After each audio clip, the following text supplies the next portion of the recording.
Bonjour Timothée, bonjour Aymeric. Bonjour Dylan, bonjour Aymeric. Tu le rends pas naturel, nous. Ouais. Soyez le plus naturel, ouais. Tu veux qu'on le refasse? Ah, ce sera bêtisier ça.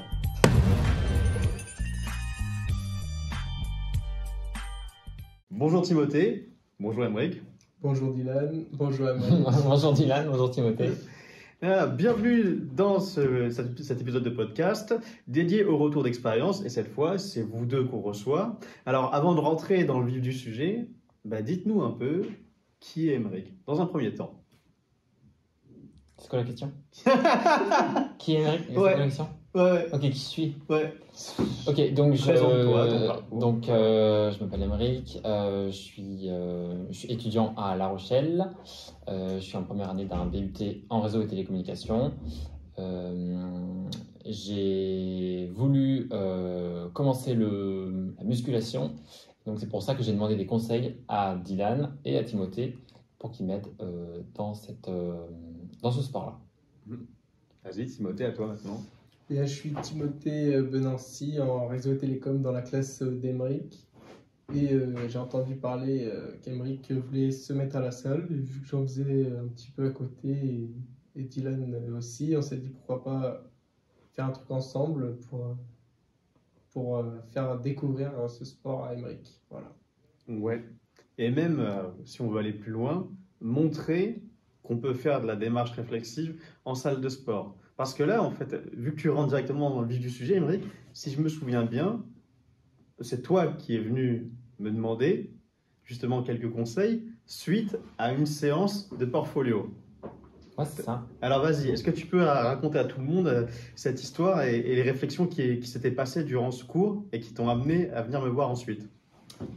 Alors, il faut savoir que ça fait longtemps que je veux me mettre au sport. Déjà quand j'étais au lycée, donc ça fait il y a 3 ans, j'avais commencé à faire de la muscu chez moi, dans mon garage, je suivais des programmes, etc. Et j'ai jamais réussi à le maintenir sur le long terme. Donc j'en suis toujours au même stade après plusieurs années. Et on avait un cours qui s'appelle c'est un cours de portfolio que on avait un jour on avait abordé le fait que y a des PNJ parfois parmi nous qui font pas grand chose à part juste respirer. Et c'est là que je me suis dit est-ce que j'en suis pas un parce que j'ai des projets mais en même temps j'arrive pas à avancer là-dedans. Faudrait pas que je sois un PNJ et ça serait bien que je me mette à faire ce que j'ai vraiment envie de faire. Donc après ça je me suis posé des questions. Et j'ai demandé des conseils justement pour essayer de m'y mettre plus facilement. En fait, je crois que j'ai demandé des conseils sur comment faire pour commencer, parce que je n'étais encore jamais allé dans une salle de sport, parce que ça me faisait trop peur. Et donc, c'était sur ça que portaient mes conseils. C'était comment commencer. Ouais. Et alors, juste petite précision, PNJ, ça veut dire quoi? Personnage non joueur. Ouais. Non, juste pour revenir à un truc, ça me fait plaisir que.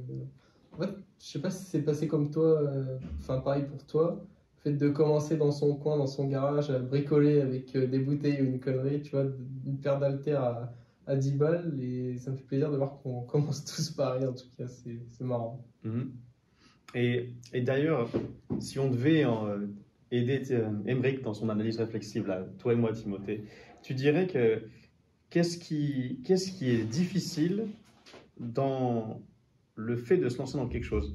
Parce que là, Aymeric nous explique, il en avait marre, entre guillemets, d'avoir des projets mais de ne pas se lancer.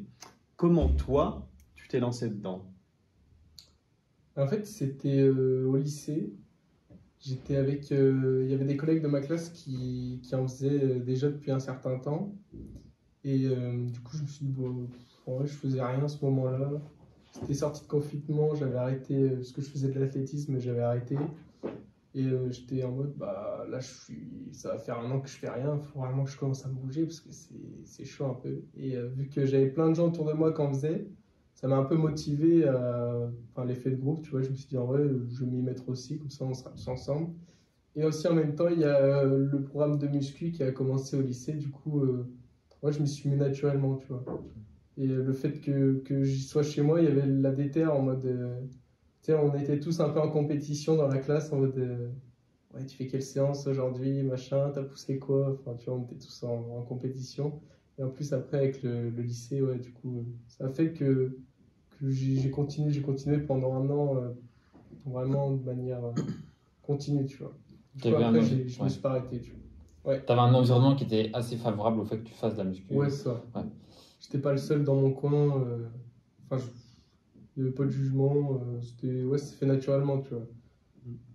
Ah, c'est une première chose très intéressante, c'est que j'ai l'impression que nous trois, on a tous commencé en fait par un état d'insatisfaction. C'est-à-dire qu'à un moment donné, Ouais, on s'est regardé dans la glace et on s'est dit, putain, il y a un truc qui va pas, ce serait bien qu'on bosse. Est-ce que vous êtes d'accord avec ça? Pour moi, c'est ça. Pour toi, c'était peut-être juste parce que. Est-ce que c'était ça aussi, toi, Timothée? ouais, c'est ça. Et puis, surtout, le sport, ça me manquait. Enfin, ouais, enfin, il y avait ça. Et puis, en fait, tu sais, t'es forcément attiré par les résultats de la muscu parce que t'attends que ça en soi. Puis, les gens qui veulent faire de la force aussi, en soi, ils sont contents d'avoir un bon physique. Mais ouais, même le sport, ça me manquait. Et puis, c'est vrai que c'est un des points forts de la muscu. C'est quand même. Tu vois les résultats, tu vois. Quelqu'un qui a fait 5 ans d'athlétisme, c'est pas quelqu'un qui a fait 5 ans de muscu. Enfin, c'est pas comparable, mais enfin, tu vois ce que je veux dire. Ouais. En tout cas, ce qui est très intéressant dans ce que tu dis, c'est que la pratique de la musculation, un peu comme votre cursus à l'IUT, va contribuer à la construction de votre identité personnelle. Vous allez en fait développer des compétences. Alors là, dans le cadre de la muscu, ça va être des compétences entre guillemets axées sur le développement physique, mais c'est des choses qui sont importantes pour vous. Ouais. Et la deuxième chose que je trouve très intéressante, c'est qu'Emeric a dit, toi, tu avais peut-être un environnement plus favorable pour t'y mettre. Qu'est-ce que Il y a Vas-y. beaucoup de choses. On est tous innés. Enfin, de toute façon, c'est toujours une histoire d'inégalité. Il y a des gens qui ont envie de faire des choses. Si par exemple on trouve qu'on a trop de poids, on a envie de perdre du poids, mais on n'a pas forcément l'environnement qui va avec. Ça va être plus compliqué que, par exemple, moi, j'ai aucun problème de poids. Déjà parce que, alors, première inégalité, ma génétique. J'ai une génétique qui va pas me faire prendre de poids. J'ai mon entourage, mon cadre, ouais, ma famille, on n'est pas très apte à prendre du poids dans notre alimentation. Euh, donc il y a quand même un cadre, par exemple, qui m'est favorable pour cette condition de poids. Mais pour la musculation, qui était mon intérêt, eh ben, je pense que je n'ai pas forcément ce cadre. Où mes parents ils sont sportifs parce qu'ils font de la haute montagne, etc. Mais ils sont pas, c'est pas des go muscu. Moi, j'ai beaucoup d'amis qui sont des filles, elles sont pas non plus à fond dans la muscu. Euh, enfin, je suis pas dans un entourage qui était proche de ce sport-là. Et ma génétique peut-être pas non plus. Euh, donc, il y a ouais, on est moi, je suis face à, un peu à cette inégalité-là. Et je pense que c'est pour ça que j'ai juste du mal à m'y mettre. C'est parce que même si j'ai envie de le faire, il y a quand même beaucoup de choses que je dois encore dépasser. Alors, est-ce que tu as envie de réagir? Ouais. Ben, en fait, je me dis, c'est vrai qu'on peut tous partir de plusieurs horizons, tu vois. Mais après, tant que tu es vraiment motivé, après, tu vois, c'est des petits facteurs en soi. Enfin, si tu as vraiment envie de t'y mettre, tu vas t'y mettre, tu vois. Après, c'est sûr que si tu es un petit peu. Tu procrastines, tu te dis je le ferai, et au final, tu le fais pas. Mais en fait, ouais, je pense que pour réussir vraiment un projet, il faut. Le plus important, c'est la discipline. Et justement, c'est le cadre qu'on a qui va nous aider dans notre discipline ou pas. Et Ça je peut pense pas que. être une excuse. Ça peut pas. Ouais, non, mais Mais je comprends je suis qu'il y d'accord ait avec des toi. cadres, tu Mais vois. justement, en fait, mon problème, il est dans l'intitulé même du problème. C'est que euh, mon problème, ce serait par exemple que j'ai pas assez de discipline pour me mettre à la muscu. Mais le problème, c'est justement que j'ai pas assez de discipline et c'est toutes les causes de ça qui sont mon problème. Donc, c'est pas une excuse de dire que j'ai pas la génétique, mais je sais pas vraiment comment le dire. Alors, j'aimerais rebondir parce que là, donc, vous avez abordé la discipline, ce qui est une chose très importante. Et Timothée disait que ce n'était pas une excuse. Et avant même de rentrer dans la question, c'est une excuse ou pas, j'aimerais en fait qu'on sache un peu pourquoi tu fais ça. Parce que pour construire une discipline, la première étape fondamentale, c'est d'avoir une vision. Parce que justement, tu l'as dit, bon, alors, ta génétique, c'est une chose, elle est peut-être pas favorable pour la prise de muscle naturel, ou en tout cas rapide. Ton environnement proche, social, n'est pas forcément ouvert, on n'a pas cette pratique-là. Donc en fait, pourquoi? Si justement tu n'es pas dans un environnement en fait qui te renvoie à la nécessité de te construire un corps, pourquoi Émeric Scheffer, un jour dans sa vie, s'est dit putain, il faut que je me mette à la muscu. Qu'est-ce qui s'est passé en fait? Quelle est ta vision? Qu'est-ce que tu veux exactement? Bah, c'est sûr qu'il faut avoir une vision. Je vais pas réussir tant que je serai pas, comme tu disais, c'est peut-être qu'une question de motivation. Et on a de la motivation quand on a une vision et quand on sait ce qu'on veut et quand on a quelque chose qui vraiment nous motive. Et moi, je suis motivé par ce que je n'ai pas, par le physique que je n'ai pas. Et soit c'est insuffisant, parce que c'est peut-être quelque chose. Peut-être que si j'ai pas assez de discipline, c'est parce que je suis pas assez motivé et que mon idée d'avoir un meilleur physique, peut-être que c'est pas suffisant comme motivation. Mais je pense que c'est quand même ça ma motivation principale. Je pense que j'ai compris en vrai. C'est que. Parce que tu sais, t'as forcément eu une déterre un jour à 2 h du matin en mode là, je vais m'enchaîner une série de pompes, tu vois. Tu sais, t'as forcément une petite déterre un jour en mode aujourd'hui, tu sais, je vais faire un truc. Je pense pas que c'est la motivation qui te manque, mais peut-être que c'est vrai qu'il manque ce cadre en fait. C'est peut-être t'as pas un collègue avec qui tu pourrais aller à la salle et du coup vous y allez à deux et c'est cool, c'est peut-être ça, ouais. Et puis je suis pas dans une situation où Je pense que t'es motivé, mais ouais. où en fait, enfin, tout va bien dans ma vie. Je suis très heureux et je sais qu'il y en a, j'ai des amis qui ont vraiment affronté de grosses difficultés et qui sont passés à l'action parce que c'est pas que leur vie était en danger, mais en tout cas, ça les impactait tellement que Oui. c'était vraiment difficile à vivre au quotidien. Moi, je suis pas encore dans ce cas-là, même si au quotidien, j'ai toujours un peu cette peur de enfin, par exemple, le matin, c'est pas le cas de tout le monde, je pense, mais moi, je sais jamais quel vêtement porter parce que j'ai pas envie qu'on voit mon corps, ce genre de choses. Et même si c'est une motivation quand même à faire du sport et à muscler et à assumer mon corps, je, je peux quand même vivre dans cette situation-là. Et c'est pas. Ouais, Ce qui m'amène en fait à une question. Quand tu dis que ce qui te motive, parenthèse, pour moi, la motivation n'a pas de grande valeur. C'est la discipline qui va compter, mais pas la motivation. Et donc, je vais refermer la parenthèse, on l'ouvrira plus tard. Ça a quelle valeur pour toi? Tu dis que ce qui te motive, c'est le corps que tu n'as pas. Mais au final, qu'est-ce qui représente ce corps que tu n'as pas? Ben, déjà, mon corps, c'est ma santé. Parce que moi, mon père, il a des problèmes de santé. Au niveau du dos, au niveau enfin, il a plusieurs problèmes de santé. Et il m'a toujours dit, il faut que tu fasses du sport, sinon tu vas être comme moi et tu vas bien être emmerdé à 50 ans. Et il m'a toujours dit, c'est à ton âge que notre corps il se développe et après, c'est plus dur de le changer, etc. Donc, il faut que tu fasses du sport quand tu es jeune. Et déjà, la question de ma santé, ça m'impacte et ça fait partie de ma motivation. Mais après, il y a aussi le fait juste d'être en accord avec soi-même et de ne pas être en conflit tout le temps avec le fait de toujours penser. En fait, c'est surtout le sentiment d'avoir honte qui. C'est. Ouais, c'est ça qui je suis toujours en conflit parce que j'ai toujours honte de mon corps, par exemple. Ok. Est-ce que, Timothée, toi, tu t'identifies ou est-ce que tu connais ce sentiment de honte? ouais, Tu l'as déjà vécu?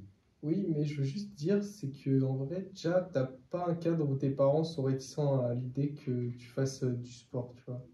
Déjà, je trouve ça bien que tu aies eu cette discussion-là avec ton père, parce que je pense que il y a des jeunes qui veulent se mettre à la salle ou le sport en général, et les parents, tu sais, seraient déjà réticents à l'idée que son fils ou sa fille aille à la salle, tu vois, parce que c'est un peu.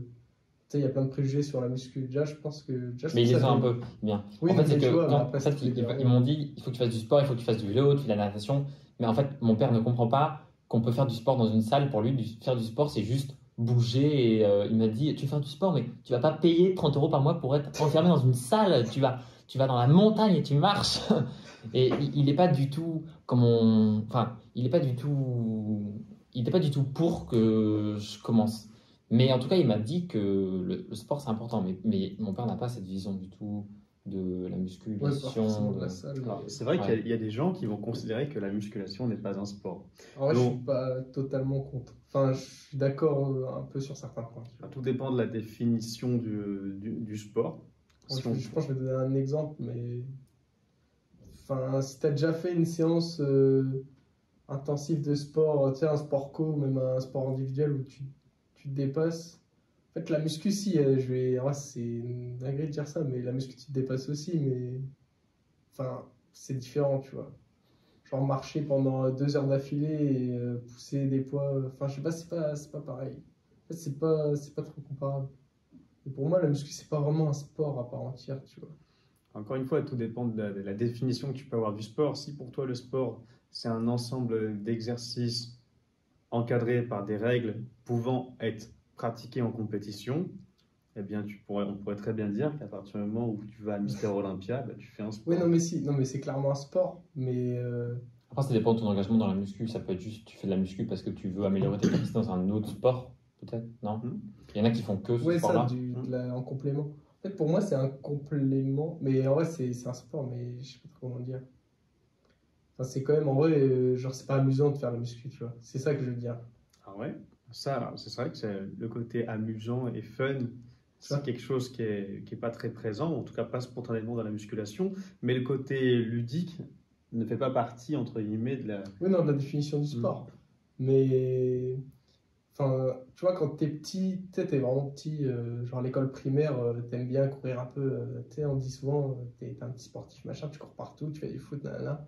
Je suis pas sûr qu'un gamin de 8 ans, il soit aux anges dans une salle, tu vois. Enfin, c'est un sport, mais Ah. c'est pas spontané comme sport. Non, mais non, évidemment, C'est évidemment. vraiment un Et sport particulier. en fait, ça ne s'aborde pas très facilement. Ouais. C'est-à-dire que développer une discipline pour tenir des années, C'est pas naturel. c'est pas, ouais, c'est pas évident. Moi, je te dis, ça fait 15 ans que je suis discipliné, que je m'entraîne. Le nombre de fois où j'avais pas envie d'y aller, Ouais, voilà. je suis réaliste. Tout à l'heure, avant de faire ce podcast, j'étais pressé. Je me suis dit, j'ai hâte qu'on commence le podcast. Et donc, mais je me dis, faut que je m'entraîne. Et j'ai eu du mal à me mettre dedans parce que j'avais envie de faire d'autres trucs, mais tu le fais quand même. Parce qu'en fait, ce n'est pas possible. Mais avant de rentrer encore une fois sur la partie discipline, j'ai vraiment envie qu'on s'attarde. Tu as dit en fait que tu as un sentiment de honte. Mais alors, si tu pouvais en fait développer ce sentiment de honte, comment est-ce qu'il s'exprime? Bah, c'est très simple. J'ai des tout petits bras et j'ai des très très grandes mains. Donc, on m'a dit une fois que je ressemblais à un phasme. Et dès que je me vois dans un miroir, je vois un épouvantail comme ça ou une branche à moitié vivante. Et c'est une vision que j'ai de moi qui est quand même particulière. Oui, en fait, c'est pas vraiment, c'est pas vraiment de la honte. Enfin, si, il y a ça quand même, mais c'est plus que j'ai l'impression d'être ridicule. C'est plus ça. C'est en fait, quand je vois les autres, les autres les garçons de mon âge, par exemple, je vois qu'ils ont des proportions qui sont bien meilleures que les miennes. Et à côté de ça, j'ai l'impression de ressembler à un clown. Et ça me plaît pas du tout. C'est la différence, quoi. Ouais, oui, le poids du regard des autres, parce qu'on construit forcément notre identité personnelle au travers du regard des autres. Quoi qu'on en dise, parce qu'on est des animaux sociaux. Moi, tu vois, je me retrouve complètement dans ce que disait Émeric. J'ai eu tout ce qu'il vient de dire, moi je l'ai eu à 15 ans. Je me rappellerai toujours cette scène, je me fous à poil devant le miroir, et je me dis, putain, les potes, ils ont raison, je ressemble vraiment à rien. Et après, tu te dis... Maintenant que je sais que j'ai un corps de lâche et que je suis devant la glace, qu'est-ce que je fais en fait? Qu'est-ce qu'on fait? Et j'étais arrivé au même truc que toi, je me dis, faut que j'essaie de faire quelque chose. Genre, peu importe quoi, mais je vais essayer de faire quelque chose. Parce que justement, tu vois tes potes qui dessinent, qui évoluent physiquement, entre guillemets presque naturellement, parce qu'ils font pas forcément plus de choses que toi. Clair. Mais toi, tu bouges pas. Et donc, consciemment, tu te dis, ok, qu'est-ce que je fais? Est-ce que je fais en fait l'autruche en mode non, tout va bien, je mets le problème dans la boîte, je mets la boîte sous le lit, ou alors est-ce que j'essaie de faire quelque chose, n'importe quoi, pour essayer que ça aille Changer, mieux. Ouais, mais j'ai essayé de changer. Et à ce moment-là, je rentrais en seconde et on pouvait prendre musculation pour le Ouais, match. bah, ça. C'était ça. C'était ça. Et là, je t'ai dit, bah, j'ai commencé, entre guillemets, un acte de foi en me disant, je vais commencer à bosser. Ouais, je vais commencer à bosser. Et j'ai la chance, alors j'ai eu la chance d'être accompagné par des profs de PS. Et je me dis, peu importe le nombre d'années que ça va prendre, mais je vais finir par step up. C'était un acte de foi parce que j'avais rien qui me permettait de me dire que ça allait changer. Donc toi, en fait, derrière ta vision, quelque part, ça serait apprendre à t'aimer, en fait. Ben, ce qui me ralentit dans ma progression, c'est aussi le fait qu'il y a des moments où je me dis, mais arrête de vouloir avoir un corps qui est parfait, parce que c'est pas que c'est vouloir quelque chose d'inatteignable, mais c'est que tu peux aussi être très bien sans. Et il y a des moments où je me dis, c'est pas grave si t'es pas un Apollon et que juste tu en parallèle, j'aime faire plein d'autres choses, donc je suis toujours en train de vouloir essayer de mettre mon temps plus là ou plus là. Il y a des moments où je me dis, euh, est-ce qu'il vaut mieux pas que tu passes ton temps à faire des choses qui te plaisent, dans lesquelles tu es déjà engagé, plutôt que vouloir passer beaucoup de temps dans une salle de muscu euh, je pense que si j'avance pas là-dedans, c'est parce qu'il y a des moments où je me dis, c'est pas si grave. Et après, le lendemain, je me dis, mais non, mais si, c'est hyper grave. Et en fait, je suis pas bien. Et c'est le fait d'être toujours entre ces deux cas-là où je me dis, c'est pas grave si tu n'apprécies pas ton corps, juste essaye de vivre avec. Parfois, je me dis, bah non, mais il faut que je fasse quelque chose parce qu'il faut que je me sente bien. Et je suis toujours au milieu de cet entonnoir et du coup, bah, j'arrive pas à grimper, quoi. Qu'est-ce que t'en penses, Timothée? Bah, en vrai, on a tous un peu commencé comme ça, tu vois. Et est-ce qu'on n'évolue pas tous comme ça Ouais, aujourd'hui c'est ça, encore? mais même pour tout, en vrai. Puis, il faut le moment où tu te forces. En fait, parce qu'en plus, la muscu, enfin, perso, je me suis forcé un mois et après, tu vois, c'est allé. Il faut juste faut juste se forcer un peu et après, ça va le faire. Moi, j'ai une vraie question. Est-ce qu'on peut avoir un physique qui nous plaît, avoir un physique développé où, par exemple, bah, on voit nos muscles, où on a des épaules, etc. Est-ce qu'on peut avoir un physique comme ça sans faire de la muscu notre priorité numéro un? Parce que moi, j'ai pas Ouais. envie de faire de la... En fait, ce qui me bloque, c'est que je mets pas la muscu en priorité numéro un, parce que j'ai plein d'autres priorités. Et peut-être que c'est un tort, du coup, qu'il faudrait que je fasse... Enfin, est-ce que il faut vraiment faire de la muscu notre priorité numéro un si on veut avoir un physique qui nous plaît ou pas? Qu'est-ce que tu répondrais, Parce que Timothée? du coup, ça veut dire qu'il faut que je revoie mes priorités. Mais Forcément, forcément que si t'en fais, si c'est vraiment ta dernière priorité et que t'en fais une fois par semaine, faut quand même que ça rentre dans ta vie, tu vois. C'est intrusif la muscu, c'est pas comme un sport, tu sais, c'est pas comme une séance de boxe où tu vas progresser en 3 séances par semaine. En plus, au début, faire beaucoup de séances, c'est intrusif dans sa vie, quoi. C'est des séances d'une heure, ouais, une bonne heure quand t'es assidu, tu vois. Tu peux faire 2 heures, mais après ça devient inutile. Enfin, c'est intrusif. Est-ce que vous regardez des mangas ou pas? Non.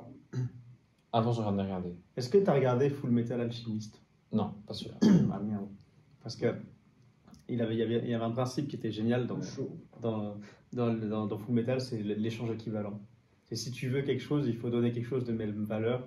Et donc la question, ce que dit Timothée, je trouve ça très vrai, c'est que c'est vrai, c'est intrusif parce que si tu veux quelque chose, en fait, il va falloir travailler un minimum. Mais comme pour les études, comme pour n'importe quoi, et on en avait parlé très vite fait, quand tu veux t'entraîner, en fait, quand tu fais un exercice, ce que tu avais fait la dernière fois, le curl biceps, t'exerces un stress mécanique sur ton muscle pour le forcer à s'adapter. Et toi-même, tu avais dit, Timothée t'avait posé la question, est-ce que tu penses que si tu arrêtes la muscu, tu vas garder ton muscle? Et tu avais dit quoi? Non. Voilà. Donc, le côté intrusif, oui, c'est que quand tu rentres là-dedans, eh ben, c'est quelque chose qui doit te suivre. Il faut arriver, entre guillemets, à construire un lifestyle, un art de vivre. C'est pour ça que, tu vois, moi, quand on me pose la question, pour toi, la muscu, c'est un sport, et je leur dis, bah, c'est plus qu'un sport, en fait, c'est vraiment un art de vivre. C'est un truc qui fait partie de mon identité personnelle.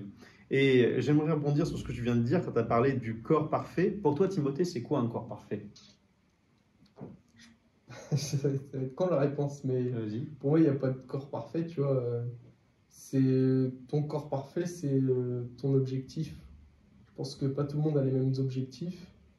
Un corps parfait, c'est un corps qui t'est utile et où tu t'y sens bien, tu vois. Et que tu kiffes? Ouais, mais tu vois, un mec qui fait de la course de durée, son corps parfait, ça va pas être le mec qui se fait du 300 kg au deadlift, tu vois. Ouais, exactement, exactement. Je pense que le message dans tout ça, c'est que ton corps parfait, ça sera un truc que tu vas kiffer. Et donc, dans le fait de kiffer, ça va être le corps qui va être fonctionnel pour tes activités.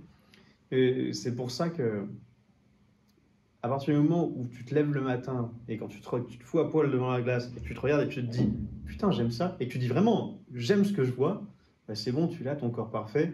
Et après, j'ai envie de te dire, bah, fais en sorte de le garder le plus longtemps possible et utilise ton temps et ton énergie pour d'autres choses. Parce que mine de rien, alors je sais pas pour toi, Timothée, mais moi, les entraînements, alors je fais pas que de la musculation, mais mes entraînements de muscu, il y a un côté thérapeutique, hein. Je sais pas pour toi comment tu vis les entraînements. Surtout quand j'y sors, tu vois, je me sens bien. Et puis après, ça dépend des séances. Sinon, si en vrai, ça fait du bien. Après, il y a des séances de merde aussi à un moment. Mais ça fait partie de la vie, Comme, ça. comme tous les sports. Et c'est vrai que quand tu sors de là, tu te sens un peu décrassé, tu te sens bien. Puis tu te dis, bon, bah c'est bon, j'ai fait ma séance. Même psychologiquement, tu sais, ça t'enlève un poids en vrai. Ouais.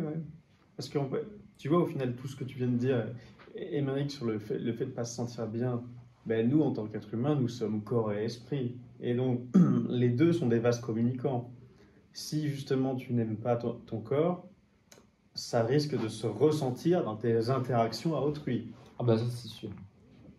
Ouais, bah oui. Et donc, une question qui me viendrait à l'esprit, mais et que je vous pose à tous les deux, est-ce que vous ne pensez pas que dans une vie, il ne serait pas souhaitable d'être en paix avec soi-même et d'aimer ce qu'on est en fait, autant cérébralement que physiquement? Après, il y a des Bouddhas qui sont très très bien dans leur tête et qui n'ont pas un corps. En fait, je pense que.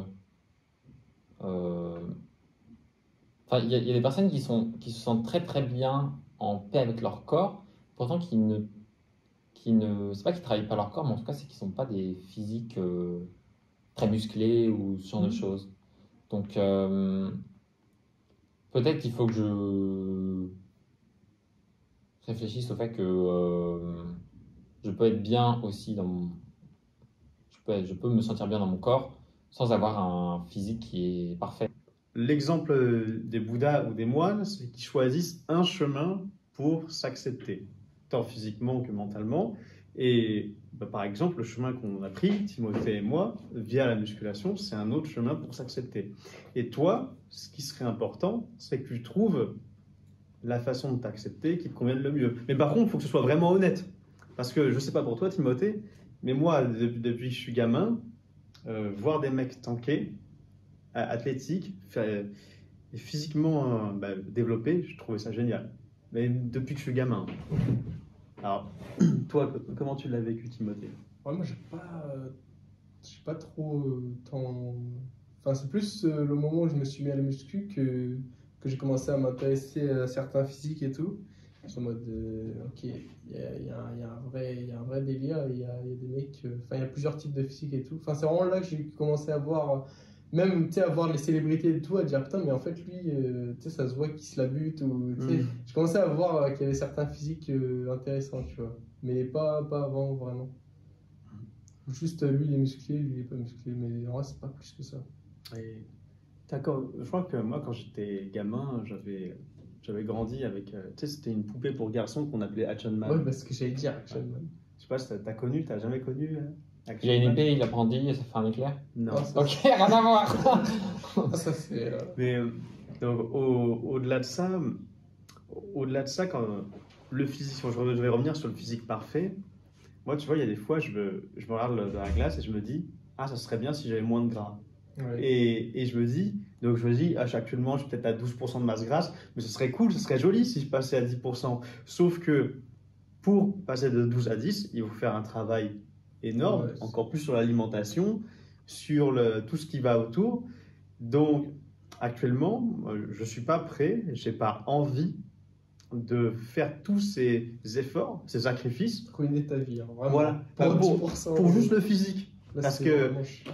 tu vois, moi, dans mon esprit, Dylan, je le vois comme quelqu'un qui a besoin d'être en forme physiquement et mentalement, mais pour faire plein d'autres choses, comme tu dis. Bah, pour arriver à bien vous faire court déjà, dans un premier temps, c'est déjà très dur de vous faire court. Alors si en plus, il fallait que je sois mal dans ma peau, ce serait compliqué. Pour pouvoir faire du YouTube, pour pouvoir voir des amis, pour pouvoir faire un autre boulot, plein de choses, en fait, toutes les activités. Pour moi, dans mon esprit, le sport, c'est une façon de se sentir bien et de pouvoir gérer tout ce qui est autour. C'est ton matériel, quoi. Ouais. Et donc, c'est pour ça que il me faut forcément un certain nombre d'heures que j'alloue à ça. Au même titre que tu respires, que tu te laves le matin, que tu te brosses les dents, ben moi, il y a aussi la partie s'entraîner pour justement entre guillemets, purifier le corps et le bosser. C'est pas ta priorité 1, mais ça fait partie de tes priorités 1. Ouais.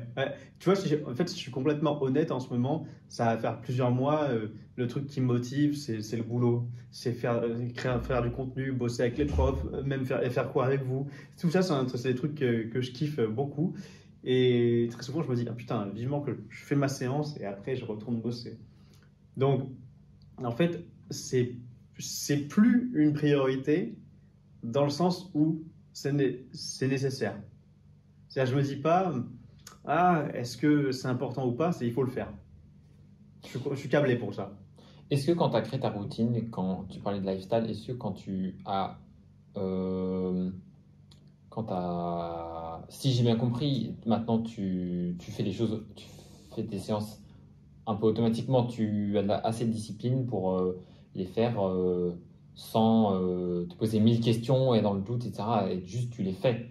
Et cette routine-là, est-ce que ça vient naturellement, juste par l'envie, ou est-ce que tu avais des techniques, ou est-ce qu'il y avait quelque chose à savoir, ou comment on fait, comment on passe d'un état où on ne connaît rien de quelque chose et on n'a pas du tout inclus dans notre vie une activité à une routine ouais. Putain, excellente cette question, ça, Timothée. Comment on passe du stade ignorant au stade néophyte et ensuite savant? Vas-y. Bah, en fait, soit tu fais aveuglément confiance à un coach, tu vois, ou tu écoutes tous les conseils qu'il va te donner, son programme et tout. Je dis pas que c'est mauvais, sûrement que ça va être le meilleur programme du monde et tout. Tu vois, il n'y a pas de raison.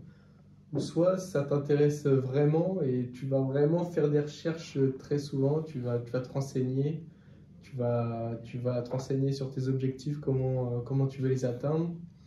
Et du coup, tu vas apprendre tout au long de tes années de muscu. Tu vois, je pense que Dylan, il apprend des choses, il a appris des choses tout au long de ses années de muscu parce que vu que c'était un domaine qui l'intéressait, tu sais, ça le faisait pas chier d'aller chercher les infos. Tu vois, du coup, il a appris des choses et son programme, il se l'est créé lui-même. Enfin, en vrai, je parle pour toi, peut-être c'est pas ça, mais je pense que tout le monde se trouve ces petits trucs et se dit ouais, ça me va plus à moi. Et... Donc c'est la curiosité qui est due à la passion. Mais quand on n'est pas forcément passionné de ce sujet, comme moi, je n'étais pas passionné de muscu, bah, du coup, c'est plus difficile pour moi d'avoir la curiosité de... Enfin si, j'ai fait énormément de recherches parce que ça fait plusieurs années, mais j'ai fait beaucoup de recherches sur des programmes qui existent ou sur l'alimentation. Enfin, j'ai même acheté deux livres là-dessus. J'avais commencé à lire la méthode Lafay et la méthode de Lavier, donc je m'étais intéressé, mais en fait, j'ai l'impression qu'il faut juste être passionné de ça et ensuite ça vient tout seul, quoi. T'as l'air quand même d'avoir mis du tien, tu vois, pour... Enfin, je trouve ça bien, tu vois. Est-ce qu'il faut être passionné? Genre, j'ai une question. Est-ce qu'il faut être passionné pour te brosser les dents tous les matins? Bah, en fait, oui, c'est ça ma question. C'est un peu la question que je posais. Ouais. Parce que, imaginez, on va prendre là un exemple plus scolaire, mais vos SAE, les compétences que vous êtes en train de développer, est-ce que vous êtes toujours passionné? Moi, j'adore la telco. Donc, par exemple, la SAE de telco, j'aime beaucoup ça. Et ça roule tout seul. Après, il y a des SAE, par exemple, il y avait un truc en web, j'aime pas du tout ce genre de truc. et c'était pénible. Et pourtant, tu as dû aller chercher des infos dessus. Tu as dû tenter, essayer des trucs. Ouais. Donc, ça veut dire que même sans être passionné, tu es capable de faire des choses, de développer des habilités, même des compétences, sans pour autant être ultra passionné. Autre exemple, est-ce que j'ai besoin, allez, vu que vu que je vous ai en cours, est-ce qu'à votre avis, j'ai besoin d'être passionné pour être un prof pas trop mauvais? Question. Pour être un très bon prof, je pense qu'il faut être passionné, mais ouais, c'est peut-être ça qui différencie le très bon du. Du moyen, quoi. Bah ouais. Pas acceptable. Je suis en train de le Non, détruire. non, pas du tout. Je disais, il n'y a pas besoin d'être passionné pour avoir un niveau acceptable dans une Ouais, je dans pense. une matière. Ok. Non? Pour être excellent, je pense qu'il faut être passionné. Ouais. Bah ouais, je pense aussi. Hein. Alors, est-ce que vous pensez que je suis passionné? Bah oui, moi je pense que oui, moi. Et toi, dis-moi. On est sous la menace là. Moi, Non, ouais, non. je pense, bah Ah non, vous si, savez bien. t'es toujours là pour faire des projets, je pense que t'es passionné par ce métier-là, et si tu fais pas un autre métier, je pense que t'as les compétences pour faire d'autres métiers qui te rapporteront plus, et pourtant tu décides de faire ça aujourd'hui. Je pense. Ouais, j'avoue honnêtement, mais ce qui me passionne en fait, c'est les interactions avec les étudiants, les moments avec vous, je trouve ça génial. Et tout ce qu'on fait là, il y a un truc très très fort. Donc ouais, mais dans mon esprit, être passionné ne veut pas forcément dire être passionnant. Donc pour en revenir à la question de la muscu, et même de n'importe quoi d'autre, vos SAE, vos projets, vous pouvez développer des compétences, vous pouvez faire des choses sans pour autant avoir cette passion. Et honnêtement, la vie, est-ce qu'à ton avis, selon toi, la passion dure toujours? Non, parce que le temps détruit tout, comme disent les poètes. Après, en fait, alors, déjà, je pense que la passion, c'est un peu comme l'amour, ça s'entretient. Donc, si on entretient notre passion, bah, si par exemple on apprend de nouvelles choses, ce genre de choses, on fait durer notre passion. Après, parfois, parfois le hasard des choses fait qu'on a d'autres passions et donc on délaisse une passion pour des choses qui nous passionnent plus. Euh, Non. Et toi, Timothée, si tu devais répondre à sa question, est-ce que tu ne penses pas qu'on peut se faire un physique sans pour autant être ultra passionné? Ouais, moi, je suis pas ultra passionné. Toi, je sais pas si t'es ultra passionné par la muscu, tu vois. Pourtant, t'as un physique aujourd'hui, mais. Ouais. Moi, je dis. Vas-y. Ouais, c'est ce que en fait, c'est la question du début, quoi. Tu sais, il y a des sports qui sont ultra passionnants. Je suis pas sûr que la muscu, c'est ultra passionnant. En fait, si, c'est parce que tu sais, il y a toujours des petits micro-trucs à revoir et tout. Ouais, c'est passionnant, mais moi, je suis pas passionné par la muscu, tu vois. Moi, je connais des gens qui sont passionnés Ouais, tu vois. et qui parlent que de ça. Ouais, Ils sont passionnés. Je pense pas que je parle que de ça, enfin, je sais pas. Et j'ai pas le sentiment non plus de Non. parler que de ça, mais Je pense pas être passionné en vrai. bah, en tout cas, je dirais que tout dépend de comment tu définis la passion. Je pense que j'aime, enfin, j'aime pas je pense que j'ai appris à aimer. J'ai appris à aimer, mais c'est pas le truc fondamental de ma vie. Enfin, c'est pas le truc, c'est pas l'unique chose en fait. C'est comme si c'était, je sais pas si je vais prendre une métaphore. Tu veux planter, tu veux planter, tu veux entretenir un potager, développer un potager. Bah, la première des choses fondamentales, c'est défricher la terre pour avoir un terreau fertile. Bah, pour moi, le fait de pratiquer régulièrement la muscu, c'est un terreau fertile. Et ensuite, je pourrais planter n'importe quelle graine, n'importe quelle fleur que je voudrais voir pousser. Et ça, ces fleurs ou ces graines, ça va être les activités, ce qui va venir m'enrichir. Parce que je sais, et je pense que ton père l'avait dit, pour pouvoir bosser, pour pouvoir durer, pour pouvoir aimer, pour pouvoir t'éclater, c'est quand même mieux d'être en bonne santé. Donc moi aujourd'hui, ce qui me drive, c'est la bonne santé et l'idée de me découvrir moi-même. Parce qu'en fait, c'est un périple, quand tu t'engages dans la musculation, c'est un périple en soi et vers les autres. Donc, j'aimerais qu'on arrive à la deuxième partie de ce podcast, c'est qu'on a pas mal parlé de pourquoi faire de la musculation Et maintenant, si on rentre dans ce que tu as vécu toi, et justement les préjugés que tu peux avoir de la Il est muscu. fort. Ouais. Il est fort. Qu'est-ce que Ouais, c'est? Ouais. Quel préjugé tu avais de la musculation? La musculation même en salle de sport. Allez, vas-y. Le milieu, quoi. Il faudrait que je me souvienne. Euh,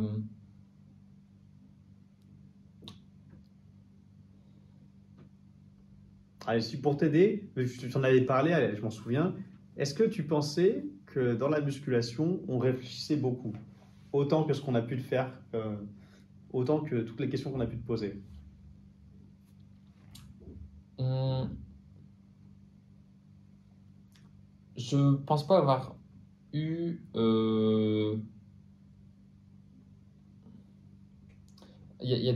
Quand on fait un sport, on peut avoir cet aspect du côté, il y a plus le physique que l'intellectuel.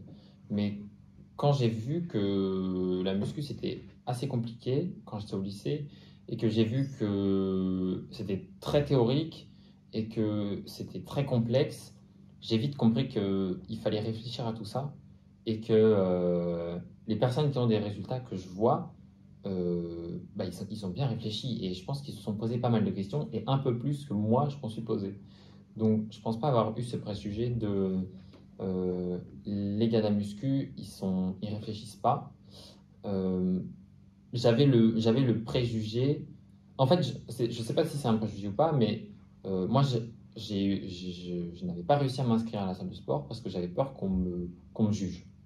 Ouais. C'est peut-être un préjugé du coup. Vas-y, Ouais, Timothée, réagis. Bah ouais, c'est vrai que. Mais comme dans n'importe quel milieu, tu sais, t'as toujours un peu la peur du regard des gens. Forcément, si t'es ultra débutant, si t'es novice, fait que enfin, tu vas quelque part, t'auras l'impression que les gens vont te regarder de haut et qu'ils vont te juger, tu vois. Après, c'est normal. Je pense demain, si je vais m'inscrire à la natation, je vais subir un peu le regard des autres, même si c'est pas forcément le cas, tu vois. Enfin, c'est juste parce que c'est un nouveau domaine, je pense. Mais... Et est-ce que quand tu t'es entraîné, quand on a fait la séance tous ensemble, est-ce que tu t'es senti observé par les autres? Un peu, mais le fait d'être encadré, Ouais, déjà, ça enlève un poids. En fait, ce qui me faisait le plus peur, c'est d'y être seul. Et ouais, c'est ça, c'est le fait d'être seul face à déjà des machines dont je ne comprends rien, face à des pratiques que je ne connais pas, face à des. Face à... En fait, j'avais la peur de ne pas savoir quoi faire, d'être là dans la salle, de ne pas savoir quoi faire, et juste d'être démuni. Et... Alors que tout le monde fait son truc dans son alors, coin, tu vois. ben, ouais, mais ça, en fait, quand moi, j'avais pas du tout ce sentiment-là. Je me disais, tout le monde m'observe, alors qu'en fait, tout le monde s'en fout, sûrement. Et j'en étais même sûr. Mais par exemple, quand je faisais mon échauffement, parfois, il y a des moments où je savais pas quoi faire et je me sentais vraiment mal. C'est bête, mais je me sentais vraiment mal parce que je savais pas quoi faire sur mon échauffement. Et, euh, et je commençais à regarder autour de moi. Et parfois, je voyais des gens me regarder et du coup, j'avais, j'avais le sentiment de honte qui revenait. Donc, ça, c'est. Tu sais que là, tu es en train de prêter à des gens un jugement qu'ils n'ont pas forcément. C'est-à-dire que en fait, c'est ta propre peur et ta propre honte que tu vas projeter sur les autres. Ouais, bah ouais, ouais, je sais. Enfin, je sais pas ce que tu en penses, Timothée. Si, bah ouais, si je m'y retrouve un peu, tu vois. Au début, j'étais un peu comme ça, mais.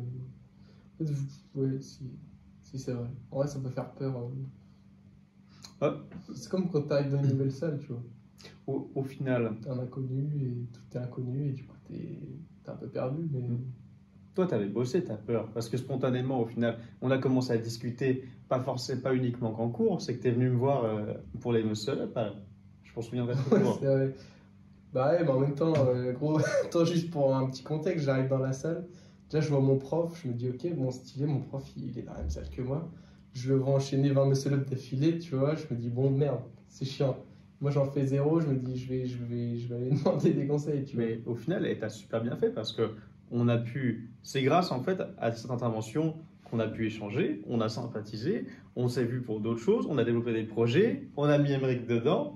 Donc, tu vois, la force, en fait, ce qui est très cool, c'est que Timothée, il a eu ce courage-là. Et en général, En général, je peux te donner mon expérience sur 15 ans. Tu vas poser une question à quelqu'un en salle de sport, tu te fais jamais rembarrer.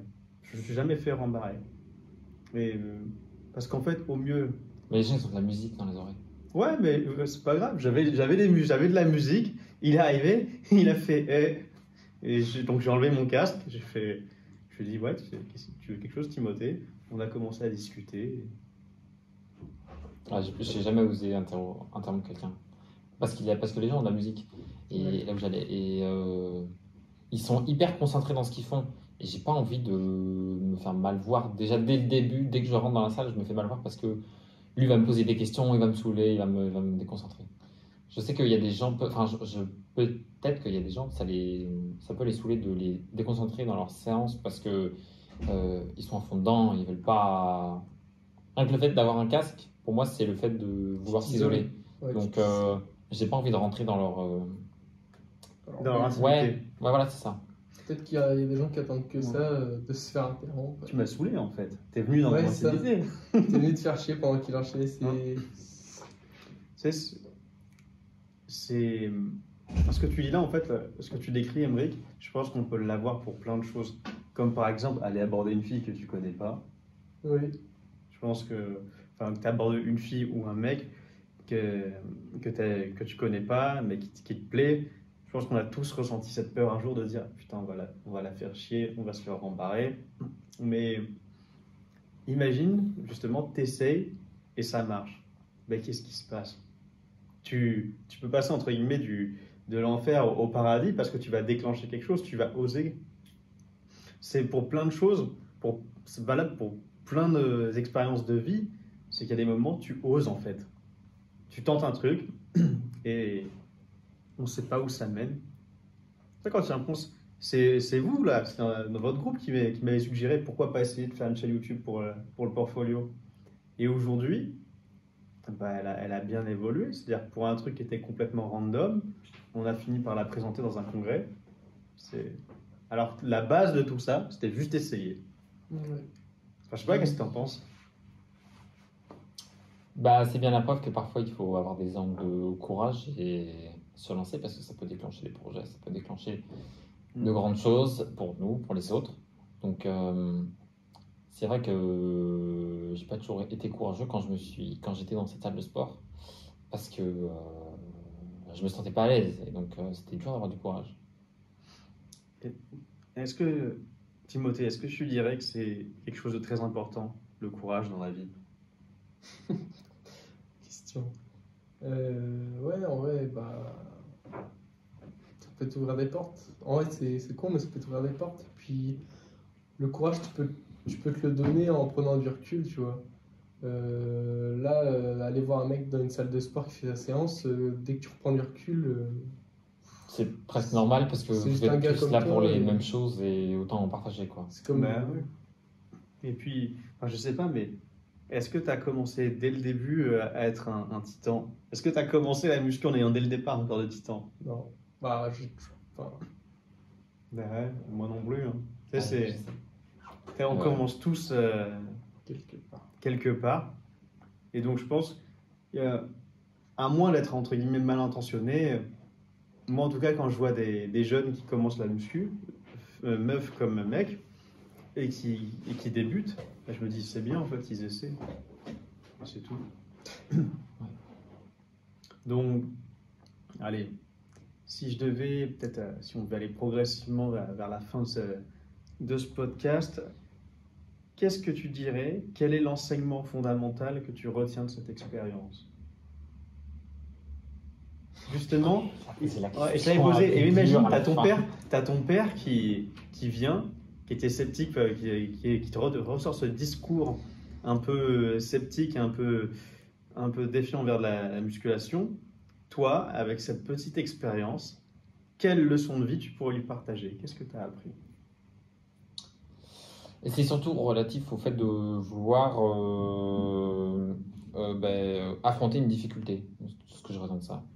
Vu que moi c'était une difficulté pour plein de choses, difficulté dans le fait de m'y mettre, difficulté dans le fait de m'identifier, difficulté dans le fait de connaître comment ça fonctionne, tout ça, et j'ai appris beaucoup de choses sur comment affronter chacune de ces étapes. C'est vrai qu'il y a, il y a la discipline, il y a le courage, il y a aussi la passion, il y a plein de choses qui font qu'il faut qu'on arrive qui fait qu'on arrive à passer au-dessus de ces difficultés-là. Ce que je retiens, la plus grande leçon, si c'est ça la question, c'est que n'importe qui, il y en a plusieurs, mais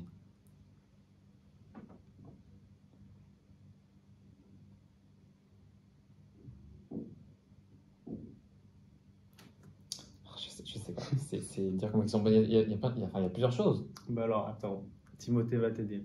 Si je te pose la même question, quel est l'enseignement ou la leçon de vie fondamentale que tu retiens de ton périple en muscu?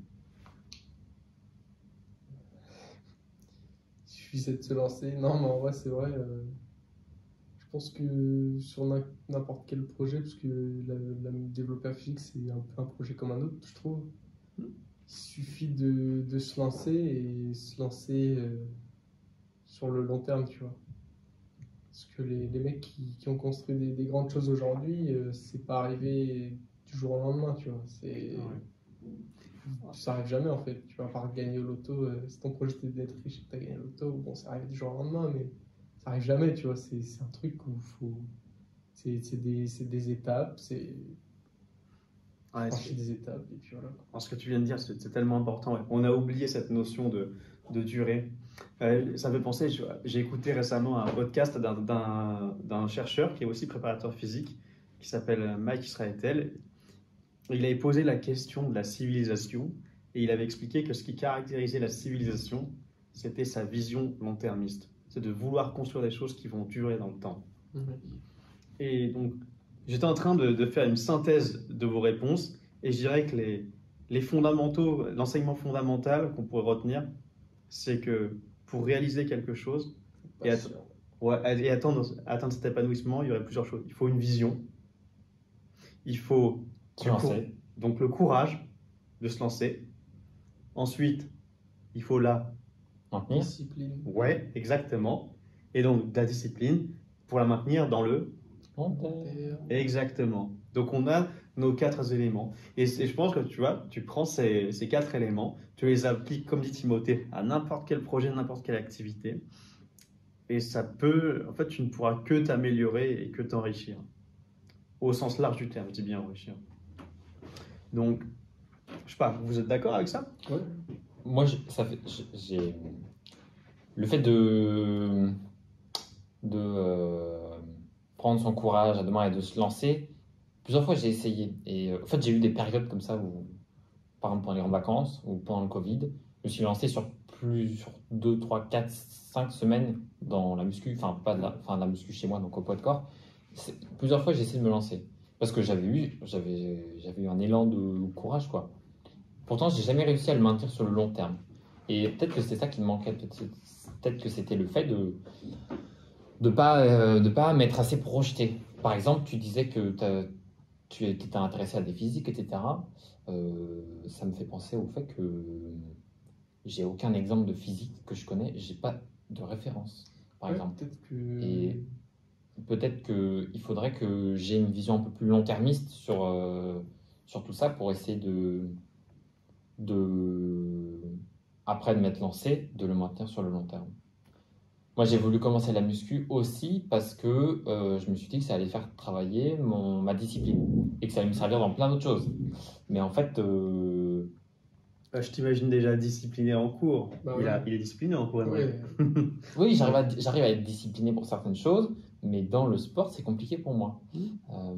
Parce que la discipline, ça s'applique à des choses, donc j'ai du mal à l'appliquer dans le sport. Et donc, si j'ai voulu commencer la muscu, c'est pour travailler ma discipline dans ce domaine-là.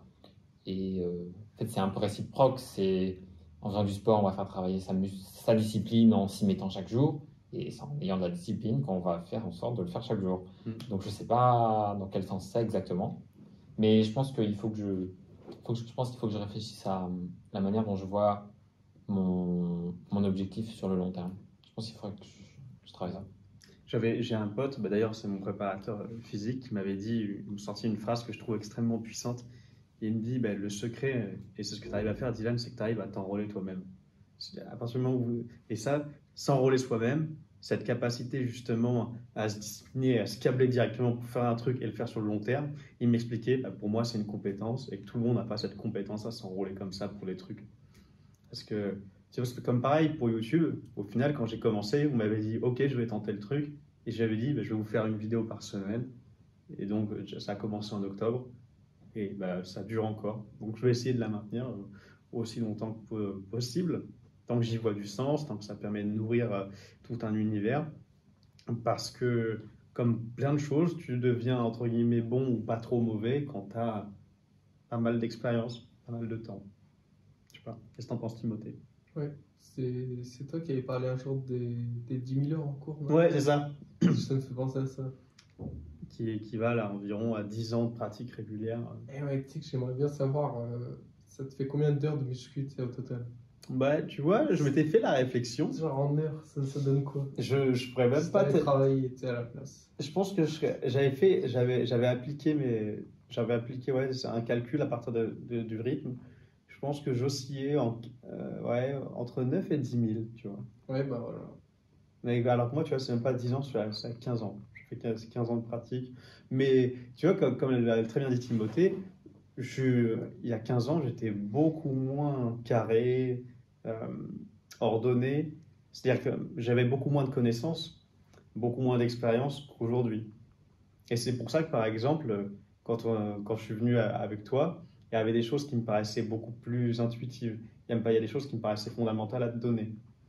Et peut-être que ça aurait été il y a 10 ans, je ne t'aurais pas dit la même chose, parce que j'aurais pas eu cette expérience-là. Je sais pas. Qu'est-ce que t'en penses, Timothée? Ouais, je suis d'accord. Et puis, c'est un peu c'est le truc de la muscu, c'est ton programme de ta première année de muscu. Tu sais, il évolue et t'aurais bien aimé recevoir les conseils que de toi dans 10 ans. Enfin, je sais pas comment dire, tu vois. Ouais, ouais, ouais. Tu vois, Oui, qu'en fait, quand tu step up de ouf et que tu te dis putain, j'ai trouvé un truc, pourquoi j'aurais j'ai bien pas su aimé. ça plus tôt, Voilà. ouais. Mais et ça, je pense qu'on est tous tentés de se le dire. Ah putain, mais si j'avais commencé à Telco à 8 ans au lieu de 10, au lieu de 18, tu vois, Ouais, c'est ça. mais c'est le propre de la vie, c'est des choses comme ça. Et à un moment donné, moi j'ai envie de dire, si, t'as, si tu te dis ça aujourd'hui, c'est pas pour rien. Faut pas que tu oublies qu'il a fallu tout un chemin, tout un cheminement pour arriver à ces résultats, pour arriver à cet état d'esprit, pour arriver à ce niveau de performance. Et donc, ouais, moi je dirais que ouais, par rapport à quelqu'un qui aurait dévoué sa vie au bodybuilding ou juste à avoir un putain de corps, oui, j'ai mis énormément de temps. Par contre, bah, j'ai rencontré des gens, j'ai testé des métiers, je me suis éclaté en fait. Et donc j'estime avoir grandi dans plein de domaines et pas uniquement la muscu. Parce que comme tu l'as dit, moi personnellement, j'ai pas envie que ma vie se résume à avoir un corps. Je veux que, encore une fois. Ouais, vas-y. Non, mais si, ouais, c'est vrai. T'as pas envie non plus. En fait, tu sais que j'ai un peu ressenti la honte je me suis dit, les gens ils vont croire que je m'habille d'une certaine manière ou j'agis d'une certaine manière parce que c'est pour montrer que je suis musclé ou quoi, tu vois. Enfin, après, j'avais un peu cette honte-là en mode. Est-ce que. Enfin, j'avais peur du regard des gens vis-à-vis du fait que je fasse de la muscu, tu vois. Ouais, je peux comprendre parce qu'on m'a déjà fait des remarques. Moi, tu vois, par exemple, à titre perso, j'adore être en débardeur. Si je pouvais Ouais, être ça. tout le temps débardeur, je trouve ça trop cool. Et ça fait un peu. Tu vois, j'ai pas envie de porter des vêtements où les gens ils se disent, putain, mais c'est un gros prouveur, tu vois. Ouais. Hmm.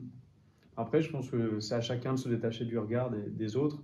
Je pense que moi, à titre personnel, je suis arrivé, en fait, j'aime bien ce que je vois dans la glace et je me dis, balèque, ça suffit. Ouais. Mais bon. Peut-être dernière question, et là, c'est à tous les deux.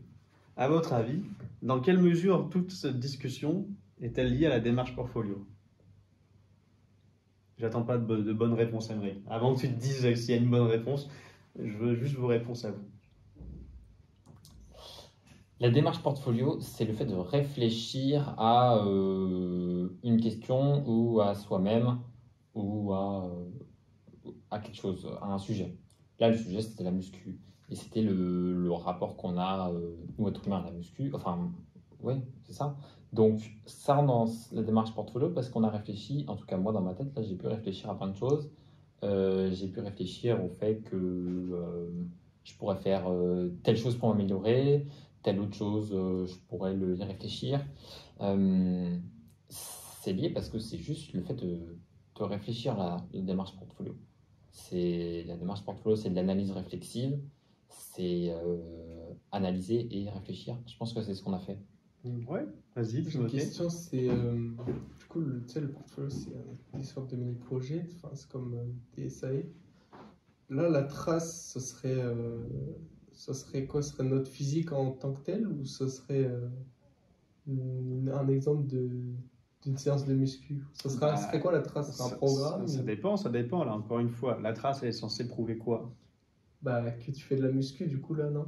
Bah, C'est ça? à quel concept on va connecter la trace? Ouais, quelles compétences? Voilà, exactement. Ouais. Donc là, la question, c'est quelles compétences tu voudrais mettre en avant?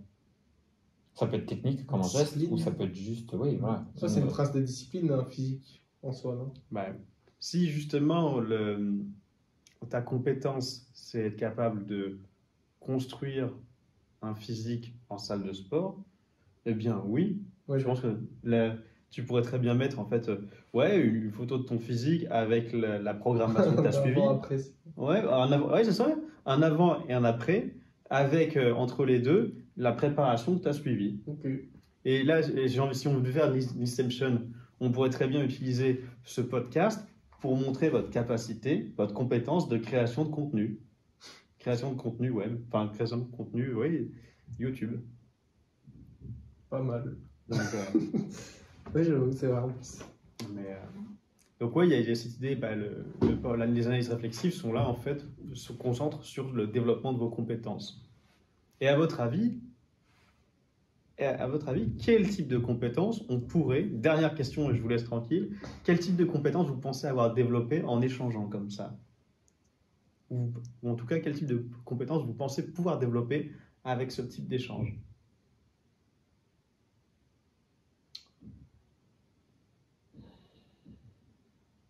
Ah, ce silence. L'aisance, alors. Non, ouais. Ouais, mais vas-y, développe, ça Non, mais t'intéresse. c'est trop con en fait. C'est trop con de dire ça.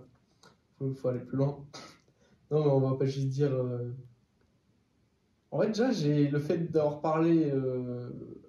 Enfin, ce podcast me fait un peu oublier les caméras, tu vois. En fait, déjà, ça m'a. Enfin, je sais pas comment dire.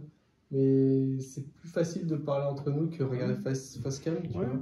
Et du coup, ça m'a fait travailler le fait de pas subir le regard des caméras. C'est vraiment pas déconnant ce que tu as dit, l'aisance à l'oral. Hein. Moi, je le vois un peu comme une capacité, enfin, la compétence, prise de parole en public, en Ouais, c'est ça. contexte de podcast. C'est public, mais on est quand même entre nous, mais il y a quand même ça, tu vois. Genre, c'est un peu.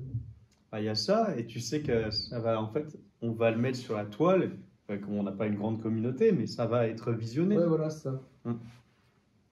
Qu'est-ce que tu en penses, Emery? Vas-y. Ça m'a fait beaucoup réfléchir, mais c'est pas vraiment une compétence. Une compétence, ça pourrait être, par exemple, tu m'as posé des questions, répondre à la question en étant clair et en Ouais. développant un raisonnement qui est facilement lisible, écoutable, compréhensible. Développer un raisonnement qui est facilement compréhensible pour un auditeur, je me rends compte que c'est compliqué. Eh oui. Et d'autant plus pour celui qui parle, le fait de se souvenir, rien que de se souvenir de la question, Ouais, moi j'ai du mal. Je sais que parfois tu me poses des questions et je pense pas avoir répondu. Parce que, parce que je sais qu'en fait, au tout début de la question, quand tu poses ta question, je sais, je sais que je sais ce que je vais dire, mais quand je commence à le développer, et ben je me perds, quoi. En vrai, c'est un de me perdre. Et de revenir jusqu'à d'aller au fait et d'être clair, c'est dur. Et j'ai pu le travailler un peu. Puis même d'adapter son vocabulaire en entre nous, mais de quand même savoir qu'on n'est pas entre nous. Enfin, tu vois, c'est bizarre un peu. Mais On doit s'adapter, on doit pas dire vous venez de dire quelque chose de très important tous les deux, la communication. La capacité, en fait, à émettre une pensée, un message, dans un langage intelligible et compréhensible. Et ça, ben, tu verras très vite que dans notre vie, c'est peut-être l'un des plus gros problèmes qu'on rencontre dans notre vie en société. Et donc, si en fait cette expérience t'a amené à cette prise de conscience ou l'a renforcée, c'est très bien. Donc maintenant, bah, allez, c'est la fin. Et moi, dans les podcasts, ce que j'aime beaucoup faire, c'est que je laisse le mot de la fin aux invités. Donc c'est à vous. Je vous laisse conclure cet épisode. Vas-y Timothée, et je finirai. une conclusion. On ferme la vidéo ou c'est. Mhm. C'est horrible de faire ça. T'as dit que tu avais eu un peu des mentors, tu as un préparateur physique, et t'avais eu, quand tu as commencé le muscu, c'était en, Ah oui. c'était en seconde. Ouais. Tu avais des profs de PS qui t'avaient un peu aidé. Mhm. Moi, ce qui m'a beaucoup freiné, c'est que j'ai jamais eu de personnes qui m'ont vraiment aidé. J'ai pas pu faire de la muscu quand. Enfin, j'ai eu personne qui a pu m'aider vraiment à me donner des conseils. C'est pour ça que j'ai fait que chercher sur Internet, et sur Internet, c'est assez compliqué de s'y retrouver.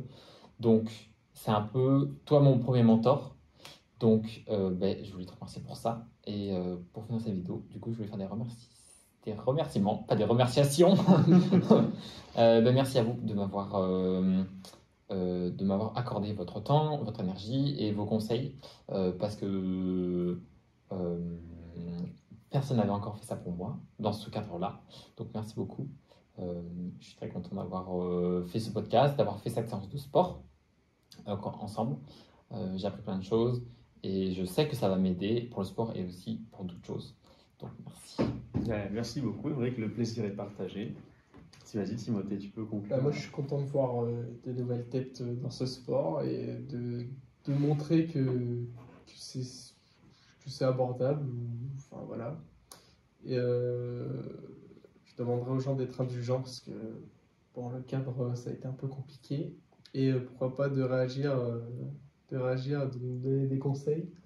Et puis, je vous invite à voir la prochaine vidéo, peut-être à la cour-branche, peut-être. Ça pourrait être pas mal. Des petits trucs. Teasing Non, ouais, pour la prochaine vidéo, super. Ouais, c'est intéressant de faire un podcast comme ça. Non, c'est une bonne expérience, c'est marrant. Puis je pense que c'est pas trop mal passé. Enfin, voilà. Je suis pas trop déçu. Je suis pas déçu du tout, mais non, c'était cool. Bah, merci beaucoup les gars.